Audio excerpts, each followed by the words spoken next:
الحمد لله الذي لا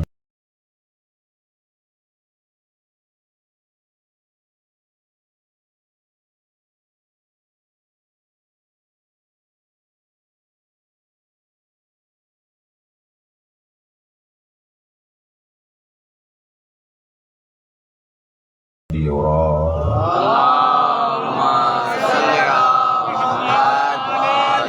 ولعنة الله على أعدائهم أجمعين من يوم عداوتهم إلى قيام يوم الدين. أما بعد، قال الحكيم في قرآن الكريم: بسم الله الرحمن الرحيم. بسم الله الرحمن الرحيم. فمن حاجك فيه من بعد ما جاءك من العلم فقل تعالوا ندعو أبناءنا وأبناءكم ونساءنا ونساءكم وأنفسنا وأنفسكم ثم نبتهل فنجعل لعنة الله على الكاذبين. صلوات. اللهم صل على محمد وآل محمد. حاجی میر حسن چاچر مرحوم کی مغفرت کے لیے سورہ فاتحہ بسم اللہ الرحمن الرحیم.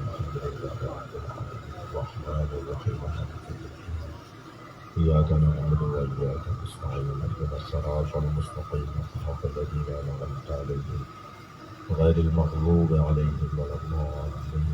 بسم الله الرحمن الرحيم. قل هو الله أحد الله الصمد لم يلد ولم يولد ولم يكن له كفوا أحد. بسم الله الرحمن الرحيم. قل هو الله أحد الله الصمد لم يلد ولم يولد ولم يكن له كفوا أحد. بسم الله الرحمن الرحيم. قل هو الله أحد الله الصمد لم يلد ولم يولد ولم يكن له كفوا أحد. اللهم صل على محمد وعلى محمد. مغفرت کے لیے صلوات. اللهم صل على محمد وآل محمد. سورہ مبارکہ نساء ہے اور آیت کا نشان 61 ہے اور آیت کا عنوان عظمت اہل بیت ہے. سبحان اللہ. اللہ نے طے کر رکھا ہے کہ جہاں عظمتیں ہوں گی، جہاں رفعتیں ہوں گی، جہاں بلندیاں ہوں گی، جہاں کمالات ہوں گے، وہاں صدارت اہل بیت کی. واہ واہ. سبحان اللہ. ہم اور آپ سب انسان کسی بھی مسلک کے ہوں، کسی بھی دین دھرم کے ہوں، ہم سب کمال طلب ہیں. بے شک. ہمارے مزاج میں کمال طلبی پائی جاتی ہے. ہم فطرتاً کمال جو ہیں. ہم چاہتے ہیں کہ کوئی بڑی چیز، بڑی بات، کمال کی بات، کمال کا مقام، کمال کا شخص نظر آئے. کسی کے نزدیک کمال علم ہے تو وہ اہل علم سے دوستی کرتا ہے. کسی کے نزدیک کمال شہرت ہے تو وہ مشاہیر سے تعلقات بناتا ہے. کسی کے نزدیک کمال سخاوت ہے تو وہ اہل دل سے دوستی کرتا ہے. واہ واہ. کسی کے نزدیک کمال شجاعت ہے تو وہ بہادروں سے دوستی کرتا ہے. کسی کے نزدیک کمال کرسی ہے تو وہ صاحبان منصب سے دوستی کرتا ہے. اور اگر کسی کے نزدیک کمال حسن ہو تو وہ حسینوں کے دروازے پہ نظر آتا ہے. بھائی جملہ محسوس کیجئے گا، جب یہ سارے کمالات ہیں تو اللہ نہیں چاہتا تھا کہ ہم در در کی ٹھوکریں کھائیں. اللہ نے ایک ہی گھر میں سارے کمالات رکھے. علم جہاں کمال پر ہے وہ اہل بیت ہے. شجاعت جہاں کمال پر ہے وہ اہل بیت ہے. سخاوت جہاں کمال پر ہے وہ اہل بیت ہے. آسمانی جتنی کرسیاں ہیں وہ سب اہل بیت کے گھر ہیں. اور شہرت کا تو عالم یہ ہے کہ زمین والوں سے زیادہ آسمان والوں میں جانے جاتے ہیں. سارے کمالات کا مجموعہ یہ گھرانہ ہے. اور ہم سب چاہے وہ کسی بھی دین کے ہوں، کسی بھی مذہب کے ہوں، تو اہل بیت سے محبت تو کسی شیعہ یا سنی کا مسئلہ نہیں. اہل بیت سے پیار تو کسی دین اور دھرم کا مسئلہ نہیں ہے. میں جملہ کہہ رہا ہوں اور بہت دور سے چل کر آیا ہوں اور آپ کی توجہ مجھے مجبور کر رہی ہے کہ میں آپ سے اچھی بات کروں. اور بات میری اچھی یہ ہے کہ جب کمالات کی خواہش ہر انسان کی ہے تو پھر ہر انسان ہی تو اہل بیت سے پیار کرے گا. میں ایک اور جملہ ہدیہ کر رہا ہوں. ہم سب شہریار خان صاحب بھی تشریف فرمائے, صغیر زیدی صاحب بھی, دونوں مشہور سیاسی شخصیات ہیں, اور اللہ ان کے اور ترقی عطا فرمائے, ان کے رزق میں, عزت میں, توفیقات میں, توانائیوں میں اضافہ ہو. یہ ہر جگہ ایک ہی آواز ہے, میرٹ پہ تقرریاں ہونی چاہیے, میرٹ پہ داخلے ہونے چاہیے, میرٹ پہ پارٹی ٹکٹس ملنے چاہیے, میرٹ پہ ٹرانسفر ہونے چاہیے. ہم بھی 1400 سال سے مجلس اسی لیے کر رہے ہیں کہ نبی کے بعد میرٹ پہ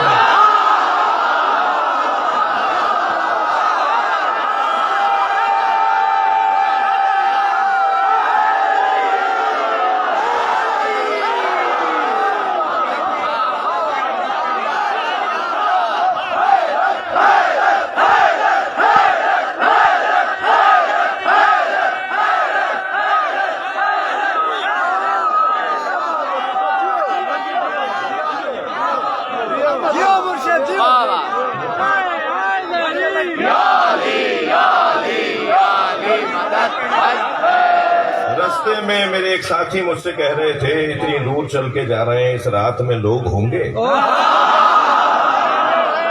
میں نے کہا یہ ذکر ہی ایسا ہے, یہ مردے کو زندہ کرتا ہے اور سوئے ہوئے کو جگاتا ہے. اور پھر میں تکرار کر رہا ہوں, مسئلہ سنی شیعہ کا نہیں ہے. میں جتنا بڑا شیعہ ہوں اتنا ہی بڑا سنی بھی ہوں. ہو نہیں سکتا کوئی علی کا شیعہ ہو اور وہ سنی نہ ہو. پھر میں مجلس پڑھ رہا ہوں سندھ کی دھرتی پر.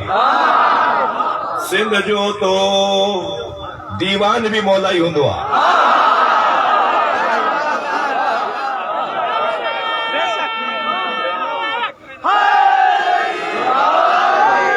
پارٹی کے ہری رام صاحب, ہری رام صاحب سندھ کے ہندوؤں کے بڑوں میں سے ہیں. اب دیکھیں میں ان کا ذکر کر رہا ہوں اس لیے کہ وہ عاشور کے دن امام حسین کو یاد کرتے ہیں.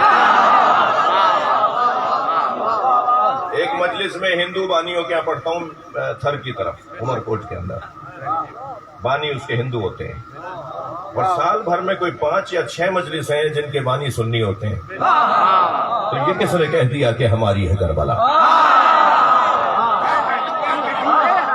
زیدی صاحب کے 2 مصرے, یہ کس نے کہہ دیا کہ ہماری ہے کربلا؟ حق بات تم کہو تو تمہاری ہے.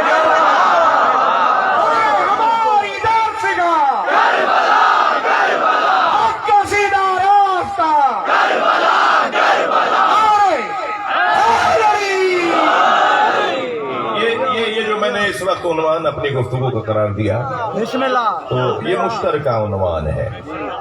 مجلس جب مجلس ہے تو دروازے پہ تو آپ نے لکھ کر نہیں لگایا کہ یہاں پر کون نہیں آئے گا کون آئے گا. دروازے پہ شناختی کارڈ تو چیک نہیں ہو رہا نا. شیعہ امام حسین کی عزاداری کے مالک تو نہیں ہے. شیعہ امام حسین کی عزاداری کے مالک نہیں ہے, نوکر ہیں. جملہ کہہ رہا ہوں کوئی ناراض نہ ہو جائے. شیعہ امام حسین کی عزاداری کے نوکر ہیں, اور نوکروں کو اپنی اوقات میں رہنا چاہیے. مالک کے مہمانوں کا خیال کرنا چاہیے. تو یہ جتنے بھی مجلس میں آئے ہوئے میرے عزیز ہیں, میرے بھائی ہیں, جو کسی بھی مسلک سے ہو سکتے ہیں, وہ سب امام حسین کے ذکر میں مہمان آئے ہوئے ہیں. اور یاد رہے کہ یہ ذکر ہمیں تعلیم بھی دیتا ہے اور ہماری تربیت بھی کرتا ہے. دنیا میں وزارت تعلیم تو ہوتی ہے مملکتوں میں, مگر مملکت الہیہ میں جس کا وزیر اعظم حسین ہے, وہاں وزارت تعلیم کے ساتھ وزارت تربیت بھی ہے. یہ اس وقت رات کے اس وقت میں شہر سے دور ایسا ہی ہے نا. یہ جو مجلس سجی ہوئی ہے اس میں ہم سب فرش پر بیٹھے ہوئے ہیں نا, زمین پر بیٹھے ہوئے ہیں نا. بہت سے لوگوں کو تو صوفوں, گدوں, تکیوں, غلافوں کی عادت ہو گئی ہے, وہ زمین پہ نہیں بیٹھ پاتے. مگر جیسے ہی ذکر امام حسین کی مجلس ہوتی ہے ہم اپنی ذات کی نفی کرتے ہیں اور ہم زمین پر بیٹھ جاتے ہیں. سب ہم جوتیاں اتار کے بیٹھے ہوئے ہیں نا. تھوڑا سا ہاں ہوں کرو بھائی. میں ہم سب جوتیاں اتار کے بیٹھے ہوئے ہیں نا. ہم جب مجلس میں آتے ہیں تو جوتیاں اتار کے آتے ہیں. مولا علی نے جوتیوں کا نام دنیا رکھا ہے. مولا اپنی ٹانکا لگا رہے تھے. خلیفۃ المسلمین، مولا کائنات، اپنی ہی جوتی کے اندر مولا بند لگا رہے تھے، وہ پھٹ رہی تھی. تو ابن عباس نے کہا مولا فلاں گورنر کو کچھ دن کے لیے رہنے دیجئے، جب آپ کی حکومت مضبوط ہو جائے تب ہٹا دیجئے گا. تو حضرت نے فرمایا ابن عباس ان جوتیوں کی قیمت کتنی ہے؟ جو جواب مولا علی چاہتے تھے نا، ابن عباس رضوان اللہ تعالی علیہ نے وہی جواب دیا، ورنہ تو ان جوتیوں کی کیا قیمت ہے یہ جبریل جانتے ہیں. ان جوتیوں کی کیا قیمت ہے قمبر جانتے ہیں. تو مولا نے جو جواب چاہا تھا ابن عباس نے وہی دیا. مولا نے فرمایا ابن عباس ان جوتیوں کی قیمت کتنی ہے؟ تو کہنے لگے مولا کئی جگہ سے پھٹ چکی ہے، کئی جگہ ٹانکے لگے ہوئے ہیں، تو کوئی خریدے گا بھی نہیں، ان جوتیوں کو کوئی نہیں خریدے گا، قیمت ہی نہیں ہے گویا. تو مولا مسکرائے، مولا نے فرمایا جو جوتیاں ہیں نا تمہاری دنیا سے زیادہ قیمتی ہیں. میرے بچوں، میرے جوانوں، میں ویسے بھی فقیروں کی اولاد ہوں، یعنی مراد ہرگز فقیر اسے نہیں کہتے جو مانگنے والا. فقیر مانگنے والے کو نہیں کہتے، فقیر دینے والے کو کہتے ہیں.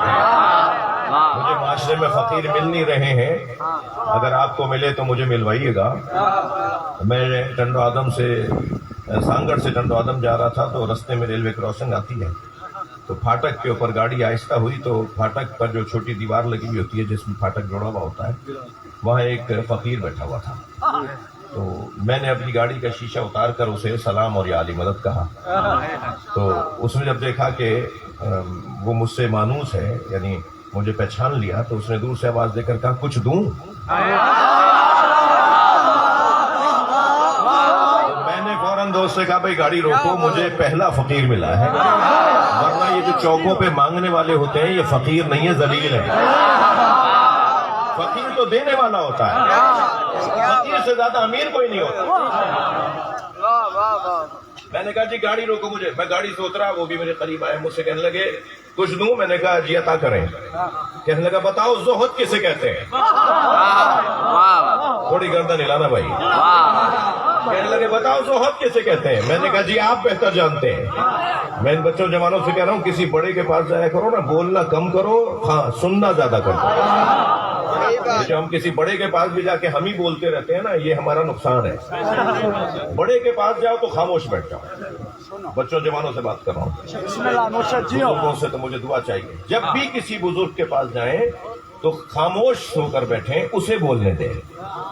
ہمارے یہاں کیا ہوتا ہے کہ اس کے برخلاف ہو رہا ہوتا ہے، تو وہ بزرگ خاموش ہو جاتا ہے جس کو دینے کے لیے بہت کچھ ہوتا ہے. تو میں نے کہا جی آپ بہتر جانتے ہیں. کہنے لگا زہد کی پہلی منزل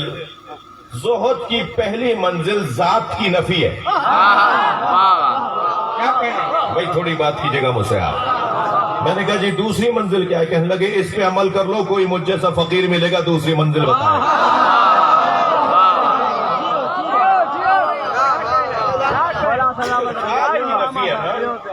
بھائی ہم کچھ بھی ہوں، اتنے فقیر ہیں کہ اگر ہماری آنکھ میں ہمارے ہی پلکوں کا بال چلا جائے تو بڑے سے بڑا سیکٹری مملکت کا، وزیر اعظم، صدر اور جہان دنیا جس کے ہاتھ میں ہو، وہ قلم چھوڑ کے بیٹھ جاتا ہے. آنکھ میں بال آ گیا، ساری دنیا اس کی ختم ہو جاتی ہے ایک اتنے سے بال سے. اور پھر انسان اگر ان تمام کمزوریوں کے باوجود بھی کہتا ہو کہ مجھ سے بڑا کوئی نہیں ہے، لہذا اس وزارت الہیہ میں جس کی وزارت امام حسین کے پاس ہے، اس مملکت الہیہ میں جس کی وزارت امام حسین کے پاس ہے، وہاں تعلیم بھی ہے، تربیت بھی ہے. مجھے دل کر رہا ہے کہ میں آپ کو ایک اور حدیث ہدیہ کروں. اللہ نے اس گھرانے کو سجا کر بھیجا ہے، سنوار کر بھیجا ہے، سجا کر بھیجا ہے. یہ علم پہلے حاصل کرتے ہیں، دنیا میں بعد میں آتے ہیں. بھائی تھوڑی سنگین باتیں کروں گا اگر آپ آمادہ ہو، ذرا غور فرمائیں گے. یہ پہلے علمنی ربی، نبی فرما رہے ہیں علمنی ربی ثم ارسلنی. اللہ نے پہلے مجھ محمد کو پڑھایا ہے، پھر مجھے دنیا میں بھیجا. سرکار دو جہاں اللہ کے ہاں سے پڑھ کر دنیا میں آئے. پھر فرماتے ہیں ادبنی ربی ثم ارسلنی. اللہ نے پہلے مجھے تربیت دی ہے پھر دنیا میں بھیجا ہے۔ ممکن ہے کوئی کہے مولانا کہاں کی بات کر رہے ہیں، کوئی دنیا میں آنے سے پہلے پڑھتا ہے؟ تو میں اسے قرآن کی ایک آیت سنا دیتا ہوں تاکہ بہت سے لوگوں کو ہے نا قرآن میں دکھائی۔ جی میں تھوڑا سا چاہوں گا ایک جملہ کہہ دوں، آپ جب اپنی بات کر رہے ہوتے ہیں تو کہتے ہیں مولانا قرآن میں دکھائیے، تو قرآن میں تو فجر کی 2 رکعت نماز واجب ہے، یہ بھی کہیں نہیں لکھا ہوا۔ نماز ظہر 4 رکعت ہے، قرآن میں دکھائیے، ساری امت 4 رکعت پڑھتی ہے۔ نماز مغرب 3 رکعت ہے، ساری امت سنی شیعہ سب پڑھتے ہیں، مگر کہیں قرآن میں نہیں لکھا ہوا کہ نماز مغرب 3 رکعت ہے۔ قرآن میں یہ ماتم قرآن میں دکھائیے، تم اپنے آپ کو قرآن میں دکھاؤ۔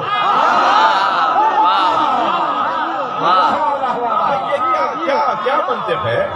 قرآن اکیلا تمہیں سمجھ میں آنے والا ہوتا تو نبی کی کیا ضرورت ہوتی؟ کیسے کہہ رہے ہو کہ صرف قرآن چاہیے ہمیں؟ یہ نعرہ کہ ہمیں قرآن کافی ہے، یہ نعرہ، یہ بات، یہ جملہ اگر کوئی کہنے کا حقدار تھا نا تو وہ یا نبی تھے یا علی۔ کیا کہنے کے لیے؟ مگر نبی نے تو نہیں کہا قرآن میرے لیے کافی ہے، مولا علی نے تو نہیں فرمایا، وہ کہہ سکتے تھے مگر نہیں کہا۔ قرآن میں 2 رکعت نماز، 3 رکعت نماز، 4 رکعت نماز قرآن میں نہیں ہے، تو کیا ہے پھر قرآن میں؟ قرآن تو کہہ رہا ہے لا رطب ولا یابس الا فی کتاب مبین، کوئی خشک و تر نہیں ہے جو قرآن میں نہ ہو۔ تو مولوی صاحب میں آپ کی بات مانوں، آپ میں سے کوئی کہہ سکتا ہے مجھ سے ہم آپ کی بات مانیں یا قرآن کی مانیں؟ قرآن کہہ رہا ہے اس میں تو ہر خشک و تر کا ذکر ہے، ذرے ذرے کا جواب قرآن میں ہے۔ تو یہی ہم آپ کو اور ہمیں سمجھانا چاہ رہے ہیں، ہم اپنے آپ کو یہ سمجھانا چاہ رہے ہیں کہ قرآن میں ہر خشک و تر کا ذکر ہے، مگر اس کے سمجھنے والے کو مصطفیٰ کہتے ہیں۔ کیا کہنے کے بلا کیا کہنے؟ اب قرآن نے تو ایک قاعدہ دے دیا، ایک اصول دے دیا، وما آتاکم الرسول فخذوہ، میرا رسول جو دے وہ لے لو، وما نہاکم عنہ فانتہوا، میرا رسول جس سے روکے اس سے رک جاؤ۔ تو اب نبی جو دے وہ لے لو، جو نبی جس چیز سے روکے اس سے رک جاؤ۔ اب سرکار فرما رہے صلو کما رأیتمونی اصلی، نماز ایسے پڑھو جیسے مجھے پڑھتے ہوئے دیکھ رہے ہو۔ جڑ گئی نا بات، واضح ہو گئی نا بات؟ نماز ایسے پڑھو جیسے، اچھا آپ کی توجہ مجھے آمادہ کر رہی ہے کہ میں بہت جلدی سے نہ گزروں۔ کیا فرمایا سرکار نے؟ صلو کما رأیتمونی اصلی، نماز ایسے پڑھو جیسے مجھے پڑھتے ہوئے دیکھ رہے ہو۔ یعنی نبی اللہ کی نماز بھی چاہتے ہیں، اپنا دیدار بھی چاہتے ہیں۔ جناب بلال حبشی فرماتے ہیں میں نبی کا دیدار کرنے جاتا تھا، نماز بھی ہو جاتی تھی۔ تھک رہے ہیں آپ میری بات؟ اچھا مجھے ایک شاعر کے 2 مصرے یاد آ رہے ہیں۔ اس وقت آپ سب مجھے دیکھ رہے ہیں نا، میں بھی آپ کو دیکھ رہا ہوں۔ اچھا ہر دیکھنا برابر نہیں ہے، دیکھنے والے ایک جیسا نہیں دیکھ رہے ہوتے۔ بھائی میری تو کیا حیثیت ہے، ہماری تو کیا حیثیت ہے جب نبی کو دیکھنے والے سب برابر نہیں کہہ رہا تراہم ینظرون الیک وہم لا یبصرون، اے میرے حبیب آپ نے انہیں دیکھا کہ وہ آپ کو دیکھ رہے تھے مگر نہیں دیکھ رہے تھے۔ یعنی نبی کو دیکھنے کے لیے جو دید علی کی ہے، جو دید حضرت سلمان فارسی کی ہے، وہ کچھ اور دید ہے۔ بہت سارے لوگ تو خانہ کعبہ جاتے ہیں نا، اللہ آپ سب کو لے جائے۔ الحمدللہ میں 7 مرتبہ میں نے حج کیا، کوئی 12 دفعہ میں نے عمرہ کیا۔ جتنے بھی حاجی یہاں بیٹھے ہیں اللہ انہیں بار بار لے جائے، جو نہیں گیا ہے اللہ انہیں اپنے گھر کا دیدار کروائے۔ بعض لوگ خانہ کعبہ جاتے ہیں نا تو خانہ کعبہ کے پرنالے میں ہی بہتے رہتے ہیں۔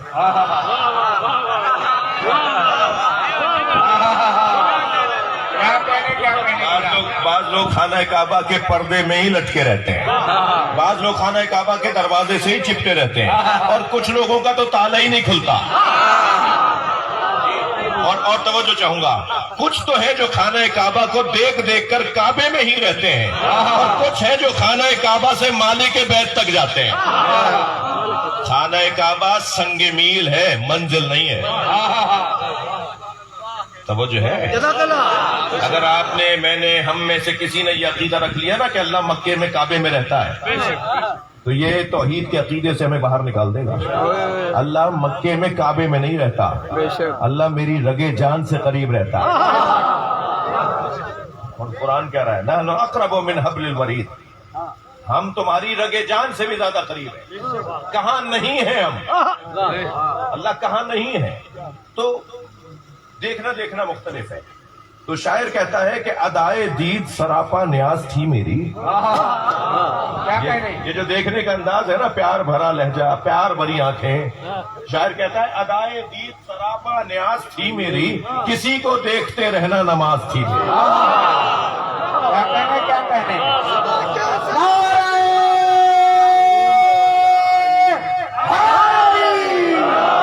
بھائی آپ کی توجہات میں ایک منزل اور, اسی باب میں ایک منزل اور آگے آ رہا ہوں. نبی نے کیا فرمایا, صلو کما رأیتمونی اصلی, نماز ایسے پڑھو جیسے مجھے نماز پڑھتے ہوئے دیکھ رہے ہو. تو چوتھے دور حکومت میں جب مولا کائنات نے پہلی رسمی نماز جماعت پڑھائی, مولا علی نے چوتھے دور حکومت میں جب پہلی رسمی نماز جماعت پڑھائی تو صحابہ کرام جمع ہو کر علی کے سامنے آئے اور سب نے ایک آواز ہو کر کہا لقد ذکرتنی صلاۃ محمد, آج آپ نے محمد کی نماز یاد دلا.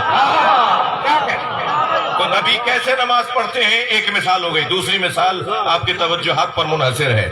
نبی نے فرمایا نماز ایسے پڑھو جیسے میں مجھے پڑھتے ہوئے دیکھ رہے ہو. نبی نے کیسے نماز پڑھی, سجدے میں سر ہے, پشت پہ حسین.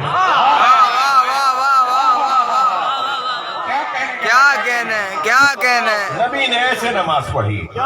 نماز اللہ کی ہے مگر حب حسین کے ساتھ, بے شک محبت امام حسین کے ساتھ اللہ کی نماز. اچھا اگر ایک مرتبہ واقعہ گزرا ہوتا نا کہ نبی کی پشت پر سجدے کی حالت میں سرکار امام حسین آ کے تشریف فرما ہو گئے تو شاید کوئی کہہ دیتا اس دن میں نماز میں نہیں تھا. 24 مرتبہ یہ واقعہ گزرا. سبحان اللہ سبحان اللہ. کہ امت کا کوئی فرد یہ نہ بولے کہ میں نے ایسا دیکھا ہی نہیں. ساری امت گواہ بن جائے کہ نبی کی نماز میں حسین کا کیا اثر ہے. بلکہ جناب عبداللہ ابن مسعود تو فرماتے ہیں کہ ایک دن جب یہ ہونے لگا کہ سرکار کا سجدہ طویل ہونے لگا تو مجھے احساس ہوا کہ شاید کوئی حادثہ ہو گیا ہے. تو میں نے سر اٹھا کر دیکھا تو کیا دیکھا, حسین نبی کے پشت میں بیٹھے ہوئے. تو میں نے چاہا کہ ہاتھ بڑھا کر حسین کو اتار دوں. تو میں نے ہاتھ بڑھایا تھا کہ میرا ہاتھ حسین تک پہنچتا, اس سے پہلے نبی کا ہاتھ مجھ تک پہنچا. میرے حسین کو چھوڑ دو جب یہ اپنی مرضی سے اترے گا. کیا کہنے میں اپنے سجدے کو مکمل کروں.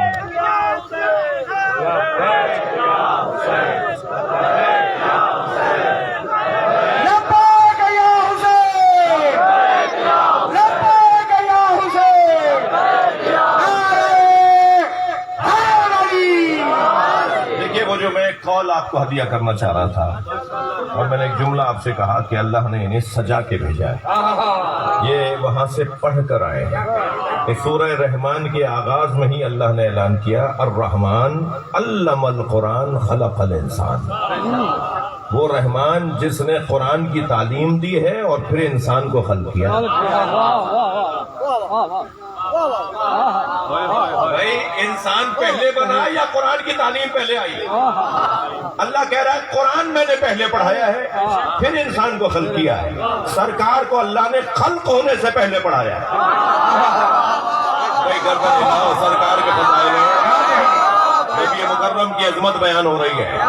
یہ دنیا میں آنے سے پہلے اللہ نے انہیں پڑھایا ہے پھر انہیں دنیا میں بھیجا ہے. یہ وہاں سے پڑھ کر آئے. جو وہاں سے پڑھ کر آیا ہو دنیا میں کون ہوگا جو اسے پڑھائے گا؟ اور امت کہہ رہی ہے انہوں نے کسی سے پڑھا نہیں ہے.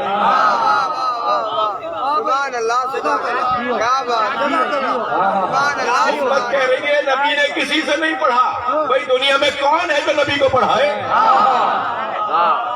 ابھی تو علی کی بات کرو تب نبی سمجھ میں آئیں گے.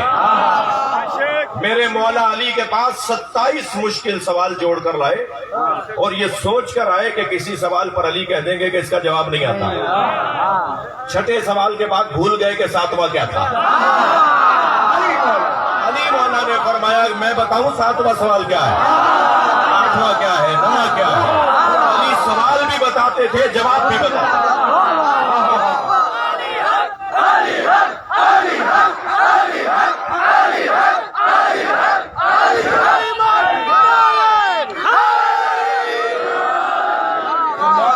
مولا سے کسی صحابی محترم نے پوچھا، یا علی، پوچھ لیا، یا علی آپ کا علم نبی کے علم کے برابر ہے؟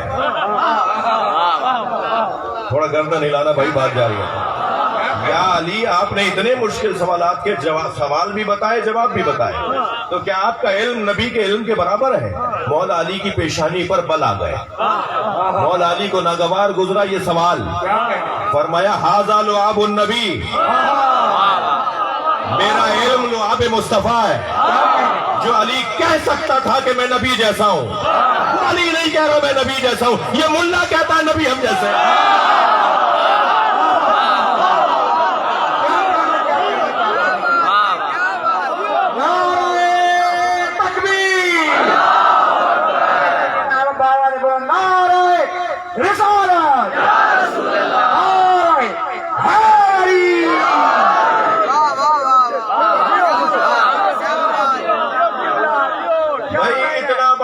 بیٹھا ہوا ہے، ہم میں کوئی نبی، رسول، امام، ولی تو نہیں بیٹھا نا؟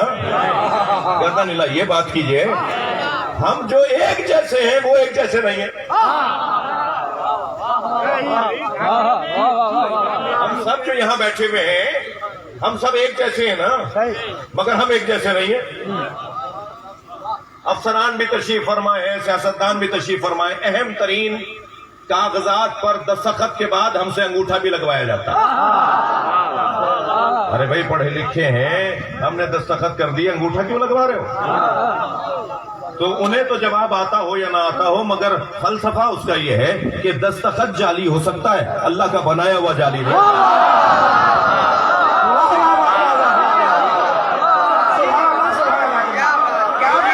اگر اربوں انسان ہے نا، اگر دنیا میں اربوں انسان ہیں تو کسی کا کسی جیسا انگوٹھا نہیں ہے، تو ذہن ایک جیسا کیسے ہوگا؟ سوچ ایک جیسی کیسے ہوگا؟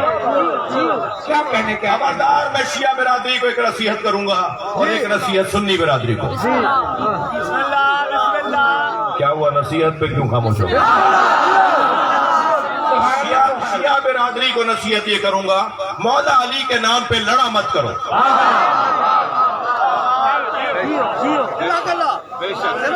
لڑائی بھی ہے وہ مولا علی کے نام پر، لڑائی بھی امام حسین کے نام پر، اس کی انجمن، اس کا امام بارگاہ، اس کی مجلس، اس کا روح ناراض ہو رہے ہیں آپ۔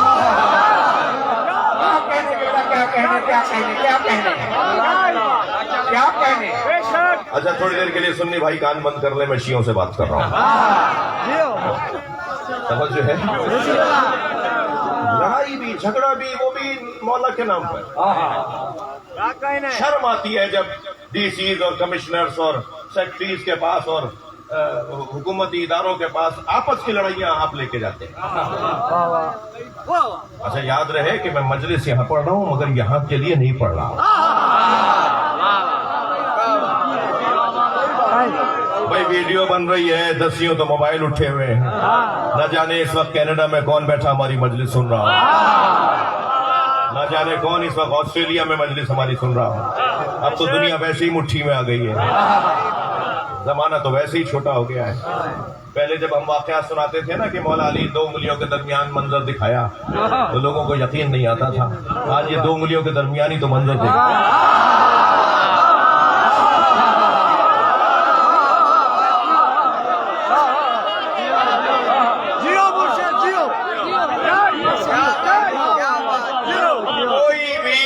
حسین کو ایک جیسا نہیں مانتا، کوئی بھی مولا علی کو ایک جیسا نہیں مان سکتا، اس لیے کہ جب ذہن مختلف ہے تو سب کے علی ایک جیسے کیسے ہوں گے؟ سب کے امام حسین ایک جیسے کیسے ہوں گے؟ ہر ایک اپنی معرفت کے مطابق مانتا ہے۔ جب سب علیحدہ علیحدہ مانتے ہیں تو لڑائی کس بات کی؟ خبردار مولا علی کے نام پر، اہل بیت کے نام پر، اہل بیت والوں میں لڑائیاں نہیں ہونی چاہیے. توجہ ہے؟ بسم اللہ. سخت جملہ نہیں کہہ رہا، پیار سے کہہ رہا ہوں اور اپنائیت سے کہہ رہا ہوں. جی جب سلمان اور ابو ذر ایک جیسا علی کو نہیں مانتے،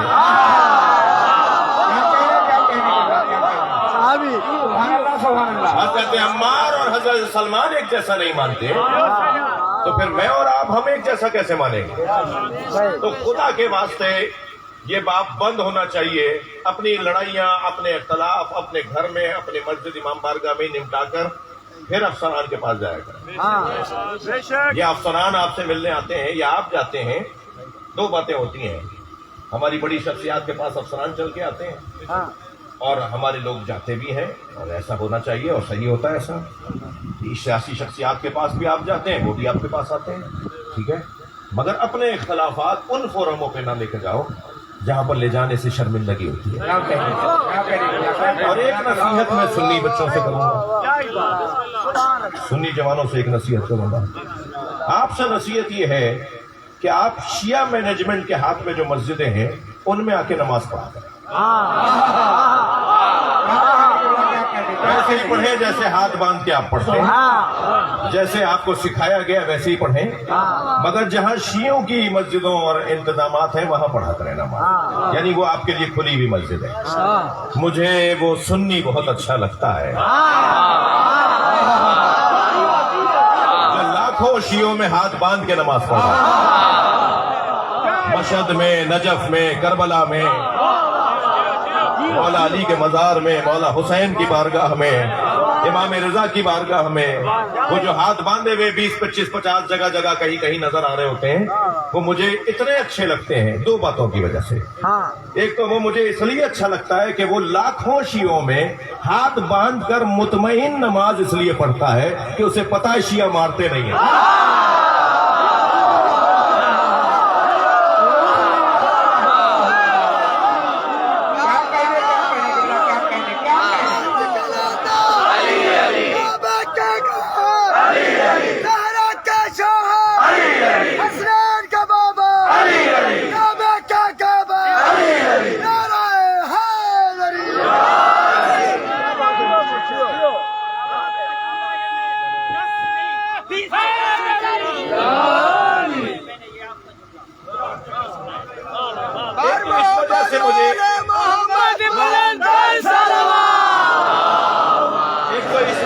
مجھے وہ سنی اچھا لگتا ہے کہ وہ پیغام دے رہا ہوتا ہے شیعوں سے ڈرنا نہیں.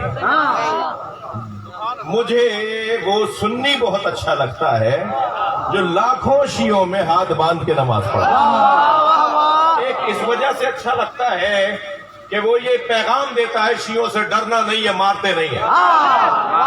دوسرا اس وجہ سے اچھا لگتا ہے کہ وہ ہاتھ باندھ کر بتاتا ہے جو دین میں نے سمجھا ہے اس پہ عمل کرنے کی جرت بھی رکھتا ہوں. بہادروں سے تو ویسے ہی پیار ہونا چاہیے. تھکے تو نہیں ہے نا؟ مجھے وہ سنی بہت اچھا لگتا ہے جو لاکھوں شیعوں میں ہاتھ باندھ کے نماز پڑھتا ہے، مگر اتنا ہی وہ شیعہ برا لگتا ہے جو 4 سنیوں میں ہاتھ باندھ لیتا ہے.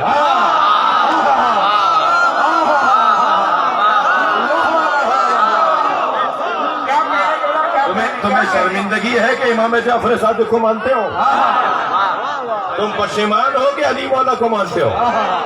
سینہ ٹھوک کر کہو علی والا.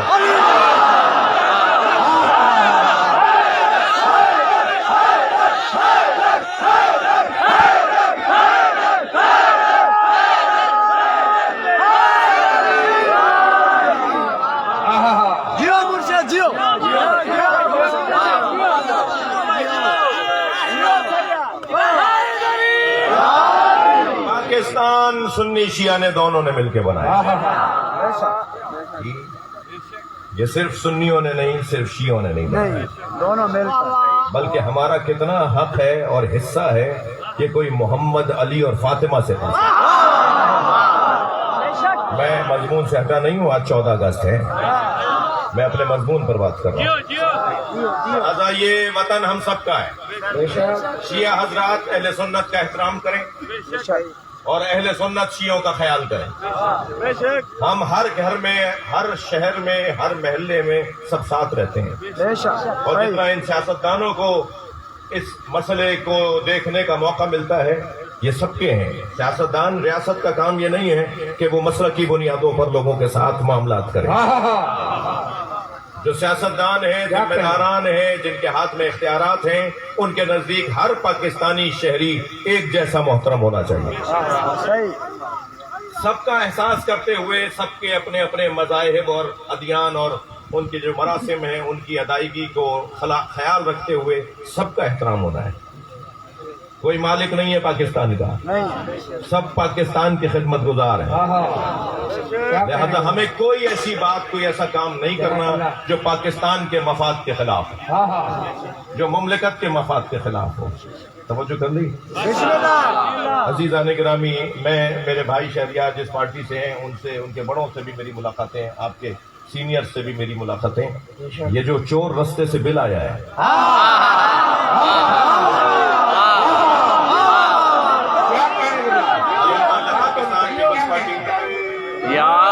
پاکستان پیپلز پارٹی کے تمام سینیٹر سے اور پی ٹی آئی کے اور اسی طرح نون لیگ کے سب سے ہم نے رابطے کیے.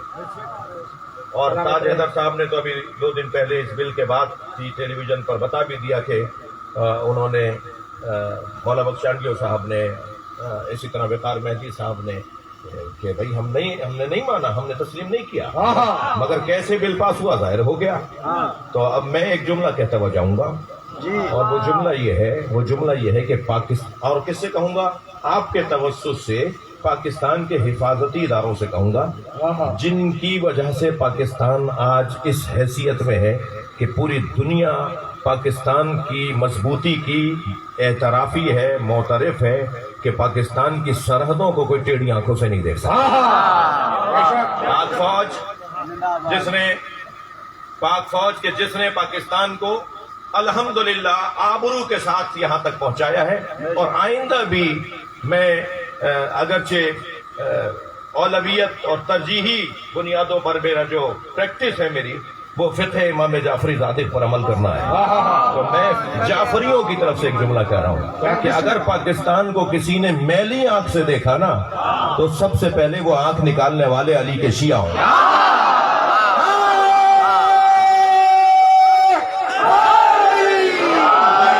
نہیں، میری آرزو ہے کہ 10 مرتبہ کم سے کہیں پاکستان زندہ باد،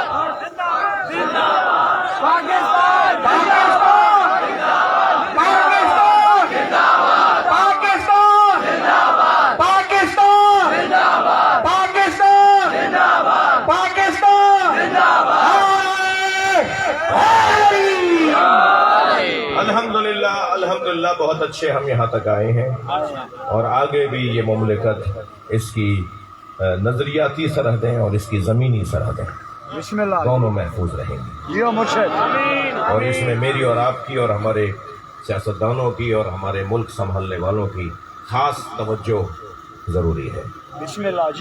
ہم ویسے بھی وفاداروں کے ماننے والے ہیں. ہمارے ہاں تو اگر گھوڑا بھی وفادار ہو تو ہم اس کی شبیہ بناتے ہیں، تو پھر انسان وفادار ہو تو اس کا کتنا احترام ہو. جب سب نے چھوڑ دیا تھا حسین مولا کو، تو اس گھوڑے نے، زلجنا نے، جو نبی کی سواری تھا، میرا تھوڑا بہت مطالعہ ہے اور تھوڑے بہت میں ان جانوروں سے بھی آشنا ہوں. گھوڑے کی عمر 25 سال 30 سال سے زیادہ نہیں ہوتی. معمولاً 25-30 سال میں گھوڑا بیمار بوڑھا ہو کے مر جاتا ہے.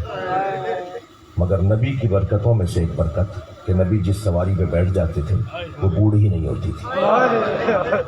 50 سال کے بعد بھی کربلا میں جوان ہے. یہ نبی کی سواری تھا زلجنا. اور امام حسین کے پاس کربلا میں ہے تو ایسے ہی جوان ہے. دلیل دے رہا ہوں، جب امام حسین گھوڑے کی پچھ سے زمین پر آ گئے تو پسر سعد نے، جو کربلا میں امام حسین کے قتل کا ذمہ دار ہے اور یزید کی طرف سے گماشتہ تھا، تو اس نے کہا خبردار کوئی زلجنا کو تیر نہ مارے.